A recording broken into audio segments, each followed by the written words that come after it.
Okay, when I found out that I would actually be speaking at TEDx Warsaw, I was really happy, but then I was panicked because I had to pick up just one topic, and there are plenty of themes actually worth insight. So at first I thought of some topic related to women, like why is a sense of guilt every woman's middle name? And then I thought, no, too much empirical data on that, so that I would stick to something that I know better and something that I scientifically deal with in my everyday life, which is conflicts and the EU. And so, as you can see, I came up with a Gordian knot of conflicts.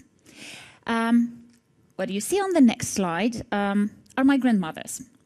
They are both dead, unfortunately. What connects them also, apart from the fact that I'm their granddaughter, is that they survived the Second World War, and they didn't like the war very much. And even if you see soldiers who look handsome, brave, courageous, and who seem to be so cool, they actually, during the war, are in fact really tiny, really scared, really sad, because war makes them so. And when we think about war, it seems to be a serious topic, but I'm not going to speak about that because some statistical data about TEDx perfect speeches say that war should be avoided from this point of view. So I won't speak about that. While happiness and brain should be the main topics in a perfect TED talk, and such expressions like etc. also should be used. I would like to tell you that a conflict is a new chance, is a new beginning, is something that would bring happiness to your brains, etc. But I won't do that because it's not. I just can't, because conflict is always bad. And we usually complicate our lives ourselves, and we usually step into conflicts ourselves. This is a picture of my cell phone charger cable. So untying it every day also makes my life complicated. But in any case, it pictures pretty well a mess that we all actually make in our lives. So for today, I picked up just one theory related to conflicts. It's a theory of Christopher Moore, which pictures pretty well all possible conflicts in the world. So the guy divided all of them into 5 groups, into structural conflicts, conflict of interests, which are easier to be solved, and into conflicts of data, conflicts of values, and conflicts of relations. And now I'll begin with structural conflict because it's the easiest one. It's a conflict in which people step into, not because they want to. Sometimes they don't even have a chance to meet the other person, but the structure makes them enemies or competitors. Like two people who want to get the same job, for example. Yeah, they not necessarily have to hate each other, but they compete for the same job. Okay, conflict of interests. Intuitively, you can say, yeah, this is the conflict in which we point out our interests, our needs, and we expect them to be satisfied. And very often, the outcome of negotiations, etc., may make a conflict of interests really a win-win situation. Okay, that was the easy part. Now the more difficult part. What you see here is a mother-in-law and a daughter-in-law. Two creatures that step into conflicts almost on a daily basis, and who usually hate each other. And if you don't believe me, maybe you will believe statistics. 10% of all marriages in Europe basically divorce because of mothers-in-law. So it's a pretty tough statistics, right? And all those internet jokes, which I can't resist to tell you. My favorite is, how many mothers-in-law does it take to ruin a marriage? Just one, mine. Okay, I hope my mother-in-law will never see this speech. In any case, a typical conflict of relations bases on prejudices, which are imprinted into our lives since childhood. Okay, the second type of conflict, a conflict of values. What you can see here are 2 sets of values, 2 people. One of them, the lady, probably represents tradition, religion, respect, and safety, while the guy most probably represents freedom and pursuit for expressing his own opinions. These types of conflicts usually appear on religious basis, and these two sets of values actually never come together. So these people will probably really conflict if they speak about values. Okay, the third type of conflicts is a conflict of data. Here you can see a Big Bang and Adam and Eve. So there are two types, two means the world might have been created. I believe in the first one. So I don't believe the people who claim that I come from Adam and Eve. By the way, do you know why Eve was the happiest person in the world? Because she didn't have mother-in-law. In any case, this is one of... Thanks. Hey, you take my precious time, okay, guys? So please, don't do that again. In any case, a conflict of... Stop it, please. Okay, a conflict of data appears whenever we just want to believe in the data we collect, okay? And we usually collect the data that want to confirm our point of view.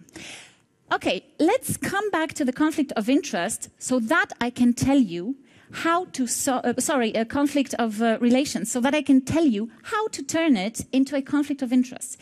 Because what you need to do to make the difficult conflicts solved, you need to turn them the easy one. I know it's not the easy ones. It's not easy, but it's doable. So you see the mother-in-law and the daughter-in-law, and you see the handsome guy. And this guy is their common interest, because what they both want, they want his happiness, right? Because they probably both love him. And the structure they are in is the family. So there should be no conflict at all, right? But no one told them that. So their perception is that they should compete, and they should be in a conflict. So who could help them? It could be a mediator, for example. When I used to work as a family mediator, I also came up with the idea of transforming conflicts, and I told my clients, you know, I'm here to transform your conflict into the easy one, and I'm not gonna solve the conflict for you. And they were like, so what are we paying you for, right? For something that we could do on a sofa at home. And then I asked, so why didn't you do that? And it's usually the question that shows the people that they are really stuck to their way of perception. Okay, so who could be a mediator? In this conflict, everyone. But let's think about global conflicts. Well, everyone who has certain skills. But we have like plenty of global conflicts, which are really hard to be solved. And this is an example of a conflict of values on a global scale. These are two sets of values. The upper one is people who are working hard, earning the money, saving the money, etc. And down there, you can see the beach and people lying there and thinking, oh, carpe diem, and there is no tomorrow. I know it's a huge simplification, but let's call the upper ones the Germans and the ones down there the Greeks. And let's think about the EU as a concept, okay, as a common context. If we thought about this conflict as a typical conflict of relations, we could say the lazy Greeks put the hardworking Germans into a deep trouble. And we could say, let's kick them out of the EU, right? But think about it, if it would really bring us any closer to the solution. No. So who could give us the solution? I know that, but I won't tell you until I explain the next conflict, conflict of data. What you see here is, global warming, greenhouse effect, debate. On the left-hand side, you can see the people who believe that we are to be blamed for the whole mess around it. And on the right-hand side, you can see volcano. I believe that volcanoes actually do more harm to the atmosphere, to the Mother Earth, than actually the human beings altogether. I know you probably don't agree with me, but in any case, between us, with those who don't agree with me, there is a conflict of data, right? And you would probably not agree with me. And if you're looking for the information on the internet, you would look for something confirming your point of view, right? And I would look for the data confirming my point of view. So, why am I so stubborn in defending those volcanoes' data? Because I don't want to get rid of my old Toyota Corolla and buy a new ugly electric car. And I really don't want anyone to persuade me to change my lifestyle just to emit slightly less carbon dioxide, unless I have really tough data confirming that, okay?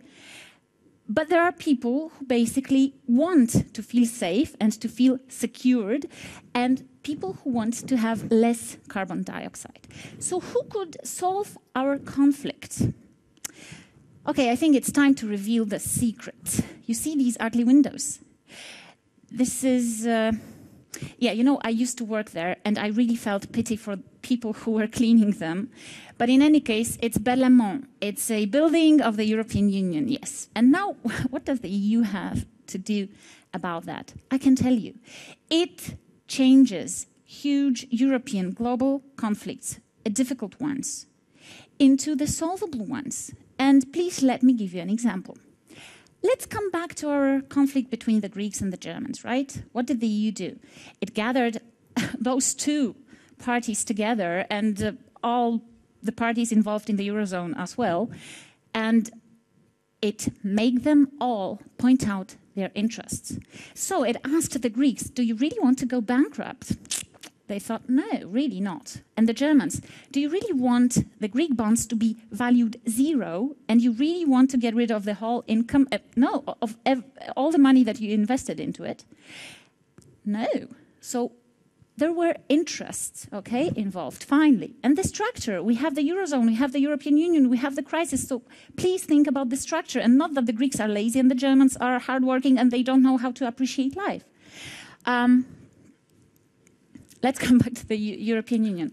What about the greenhouse effect and the global warming? What did EU do about that? It, fortunately, didn't make me get rid of my old but beautiful Toyota Corolla and buy an ugly electric car. It did not make Europeans change their lifestyles drastically to lower carbon dioxide emissions. But it also didn't stay indifferent towards really big global conflict, global problem. So what it did was trying to minimize the outcome of carbon dioxide emissions. So it's now implementing and developing projects of storing carbon dioxide, and it also stimulates trading of emissions. I know you don't like it, because no one likes the whole trade of emissions, etc. But you know what? It's a solution. Maybe it's not the perfect one, but it's a solution, and it points all the parties of the conflict, all those who don't want to change their lifestyles and all those who care, and who care more than the first ones. It puts them into a structure of, yes, we care for our Mother Earth, but still we care wisely. And you know what? We like making things complicated. The EU tries to make them straight. And it has done that for more than 60 years, because you know what? I can enjoy a gem made by my grandmother's, long time ago, by the way, but it's still somewhere in my house, knowing that there are no bombs outside and knowing that there is no war outside. And you know what? The EU really does its job. I know it's an unfinished project. I know it's more actually the idea than the rock. I know it's basically about learning by doing. But still, it's so much better than nothing, or better than sticking to the conflicts of relations, data, and values. So my idea for you to be spread, and my inspiration for you, I hope, will be if you could think about any conflicts you could think of, and if you could try to check if the EU does anything to solve them, to transform them into the solvable ones. And if you find at least one, it's already very much in favor of the EU. And then stop thinking about the banana, you know, story in the EU, about carrot being actually a fruit, etc. Because this is something that is the most important about that. Thank you very much. Oh, I still have 1 minute left, so thanks a lot.